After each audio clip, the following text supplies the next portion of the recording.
एक धक्कादायक घटना समोर आली आहे। एका 18 वर्षाच्या मुलीचा डाएटिंगमुळे मृत्यू झाला। मुलीने तिचं वजन कमी करण्यासाठी ऑनलाईन प्लॅटफॉर्मच्या मदतीने एक खास डाएट प्लॅन फॉलो केला होता। याआधीही वजन वाढण्याच्या भीतीने तिने जेवणही सोडलं होतं।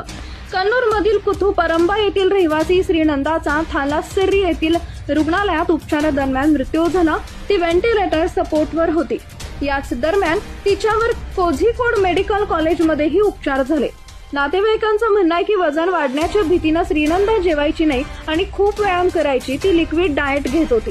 श्रीनंदा मट्टनूर पज्जा हस्तिरज्जा ANSS कॉलेजची विद्यार्थिनी होती। वैद्यकीय तज्ज्ञांच्या मते हे एनोरेक्सिया नर्वासा असू शकतं। हा जेवणासंबंधित एक आजार आहे। कोविड नंतरच्या काळात ही प्रकरणं अधिक दिसून आली आहेत। खाण्यापिण्याच्या बाबतच्या मूर्खपणामुळे अशी अनेक प्रकरणं यापूर्वी उघडकीस आली आहेत। अनेक वेळा चुकीचा डाएटिंग आणि बॉडी बनवण्यासाठी स्टिरॉइड्सचा वापर यामुळे अनेक लोकांचे जीव गेलेले आहेत।